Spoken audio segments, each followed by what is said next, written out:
بسم اللہ الرحمن الرحیم۔ سرمد شہید کشانی شہید رحمۃ اللہ علیہ کا لڑکی کے عشق میں ننگا گھومنے کی کہانی۔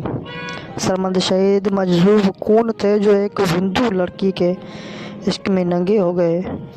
عالمگیر اورنگزیب بادشاہ کی کچہری میں انہیں جن سوالوں کے بنا پر قتل کیا گیا وہ یہ تھے، ایک تو ننگا رہتا ہے، دوسرا تو معراج کا منکر ہے اور تیسرا تو کلمہ پورا نہیں پڑھتا۔ صوفی اعظم کے قریب انہوں نے سوالوں کے صحیح جواب دیے، مگر پھر بھی سرمد شہید کشانی شہید رحمۃ اللہ علیہ ان کی شہادت ایک سوالیہ نشان چھوڑ گئی، جنہیں قتل کروانے والا بھی ایک اسلام پسند حکمران بادشاہ اورنگزیب تھا، جن کی سادگی قناعت پسندی کے قائل ان مورخین کے قلم بھی تھے جو تاریخ کے اوراق پر لکھ بیٹھے کہ بادشاہ اورنگزیب اپنی رعایا کا درد رکھنے والے ایسے درویش صفت انسان تھے جنہوں نے ساری زندگی ٹوپیوں کی سلائی کر کے، قرآن مجید کی کتابت کر کے اپنی ضرورت کو پورا کیا۔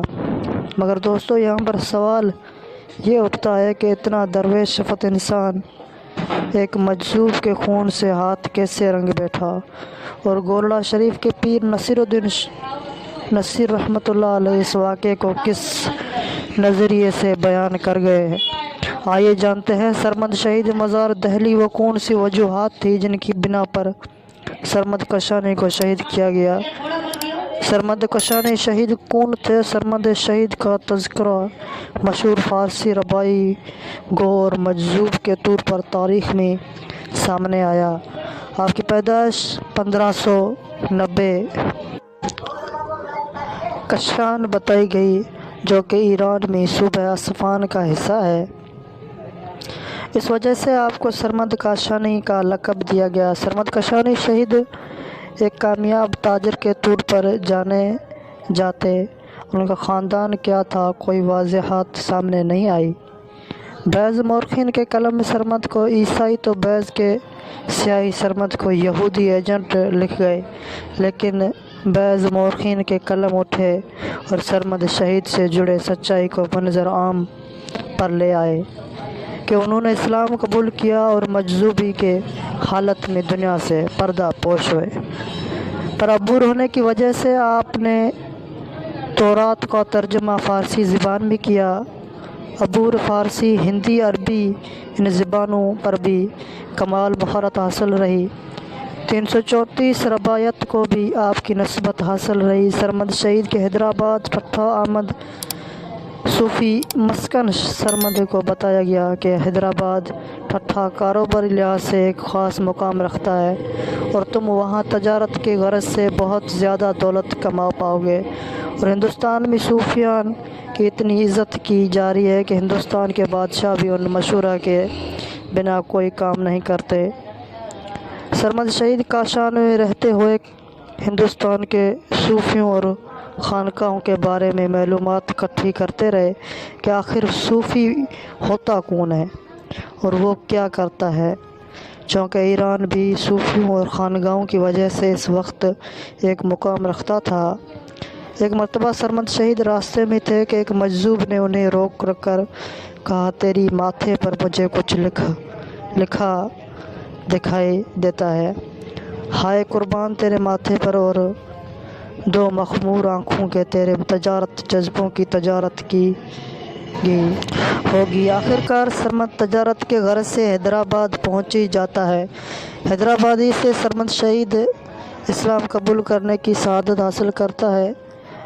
ملا صدور الدین شیرازی اور عبدالقاسم فرونسکی کی شاگردی میں دینی تعلیمات کے سلسلے کو آگے بڑھاتے ہیں۔ سرمد شہید کا گزر ایک دفعہ موسیقی کے ایک محفل کے قریب سے ہوا۔ یوں ہی وہ محفل کے قریب پہنچے، دیکھتے ہیں ایک انتہائی خوبصورت لڑکا خوبصورت آواز میں گانا گا رہا ہے۔ یہ ایک ہندو کا بیٹا تھا اور اس کا نام ابھی چند تھا۔ نہ جانے اس لڑکے کی خوبصورتی اور گانے نے سرمد شہید پر کون سا اثر دکھایا کہ وہ اپنے حواس ہی بھلا بیٹھے۔ اس لڑکے کی کہیں بھی محفل ہوتی اس کے آنے سے پہلے وہاں پہنچ جاتے۔ ایک دفعہ سرمد شہید کے پہنچنے سے پہلے موسیقی کی محفل ختم ہو گئی اور وہ لڑکا ان کو کچھ دنوں تک دوبارہ دکھائی نہ دیا۔ سرمد کی تو جیسے ہی دنیا ہی ختم ہو گئی۔ گلیوں بازاروں میں مارے پھرنے لگے۔ ہندوؤں کو یہ بات بالکل نہ بھائی کہ ایرانی تاجر نے اسلام کیوں قبول کر لیا ہے۔ سرمد شہید کو اسلام سے ہٹانے کے لیے انہوں نے ایک پر تکلف دعوت کا اہتمام کیا۔ ترغیب دے رہا تھا مگر سرمد شہید اپنے مگن میں مست بیٹھے سوچوں میں گم تھے کہ اچانک دروازہ کھلا اور لڑکے کی انٹری ہوئی۔ سرمد نے جنوں ہی اوپر دیکھا تو ان کا معشوق لڑکا ان کے سامنے کھڑا تھا۔ بس پھر کیا ہوا، آپ کی نظر اس سے ہٹ ہی نہ پائی۔ وہاں پر موجود ہندو نے اس بات کو نوٹ کر لیا۔ اتنے میں اس لڑکے کا باپ بول اٹھا، یہ میرا بیٹا ہے اور اس کا نام ابھی چند ہے۔ جس پر سرمد شہید بول اٹھے کہ مجھ سے بہتر اسے کون جانتا ہے، میں اس کی آواز کا دیوانہ ہوں۔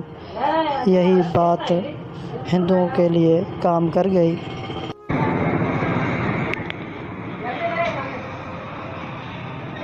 صوفی رنگ ایرانی تصوف کی دنیا میں عشق حقیقی ہونے سے پہلے عشق مجازی ہونا ضروری ہے۔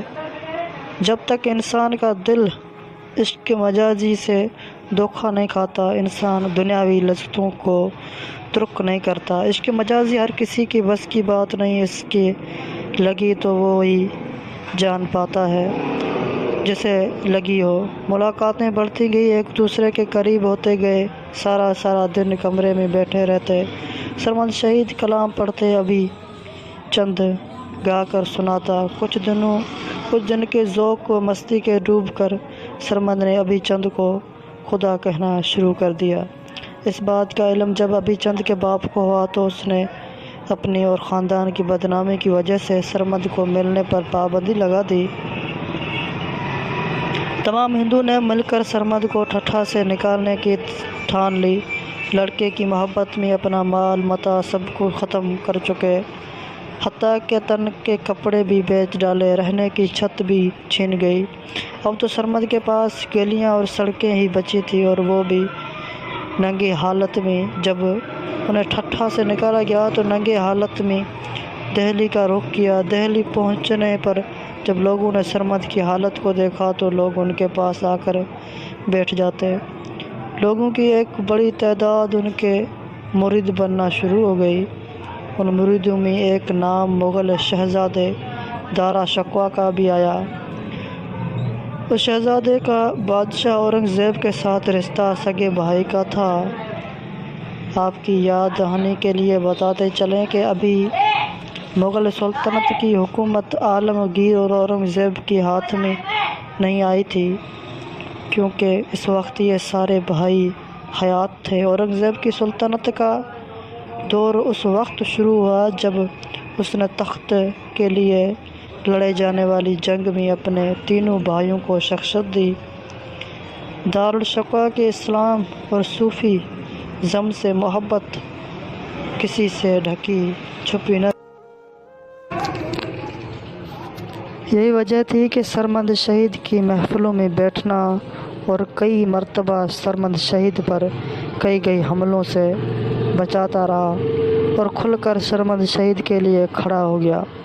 اب یوں ہی گدھے پر عالمگیر اورنگ زیب پر برجمان ہوئے تو سب سے پہلے انہوں نے غیر شرعی کاموں کو بند کرانا شروع کر دیا۔ اس وجہ سے سرمد شہید کی پیشی بھی دربار میں کی گئی۔ اس حوالے کو پیر نصر الدین نصیر صاحب کیسے بیان فرماتے ہیں، آئیے جانتے ہیں۔ Next part. اوکے، اللہ حافظ، تھینک یو۔